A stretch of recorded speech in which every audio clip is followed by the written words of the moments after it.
Hi everyone. This week we're going to be taking a look at the tales of Robin Hood.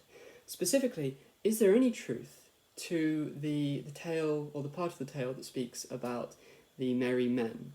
Supposedly 143 men, outlaws, dressed in green, serving Robin Hood. Is there any truth to that? Well, there's a very interesting theory which I wanted to share with you today. Now, unlike a lot of other things I talk about, like Atlantis or King Arthur, I'm not 100% confident about this theory, but I do think it's very, I think it's very good, a very good theory, definitely good enough to talk about, but there are other theories which might explain it better. I'm not sure, genuinely, I'm not convinced, but I wanted to share this with you to see what you thought. So, first off, when are the tales of Robin Hood set? Now this is very important, because obviously you can't go looking for the historical accuracy of something, or the historical source of something, if you don't know when the story is meant to be set. So in one of the earliest tales of Robin Hood, or the earliest long tale of Robin Hood, called A Little Jest of Robin Hood, there is reference to the king at the time called Edward, not Richard the Lionheart, but Edward. But it doesn't specify which Edward. Was it Edward the First, Edward the Second, or Edward the Third? Well, it doesn't say. But what it does tell us is that this Edward spent 2 weeks in Nottingham. So, which Edward really did that? Well, the only Edward who fits that information exactly was Edward the Second. In 1323, he visited Nottingham and stayed there for 2 weeks.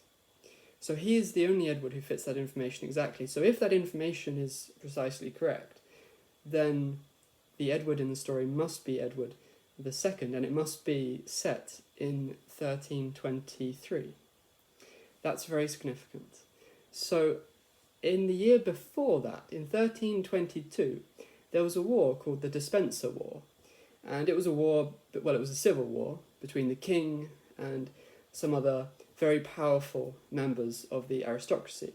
So one figure in particular was Thomas of Lancaster, and he was a very, very powerful figure in England at the time. So he was on the side of the rebels, and his army fought against the king's army. And this culminated at a battle called the Battle of Boroughbridge, where the rebels were defeated. And then they fled to a nearby town where they spent the night, and then the following morning the king's army came to finish them off. But during the night, many of those rebels fled, and there's no record about where exactly they went, they just fled. But what's significant is that we know from historical records that the rebels at that time were all dressed in green. So that's interesting. So we have an army of rebels dressed in green, and many of them fled into the nearby area.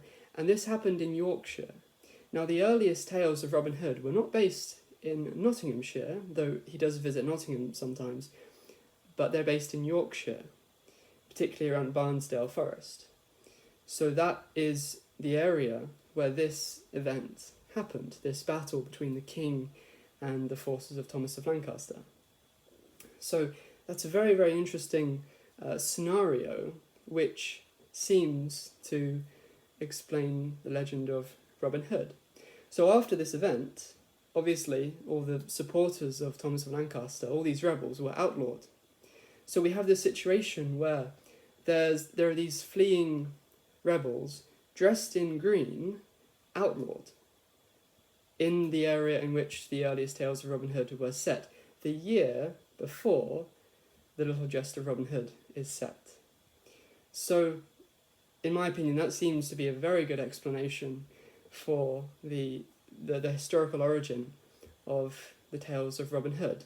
This scenario where you've got 143 fighting men who are all outlawed, dressed in green, in the area in which this battle between the forces of Thomas of Lancaster and the king's forces occurred, in the year after that battle occurred. It seems to work very, very well. So that possibly is the explanation for the merry men. They were actually the remaining outlawed rebels who had fought against the king in the previous year on the side of Thomas of Lancaster. So let me know what you think. If you have any alternative theories, feel free to post them in the comments.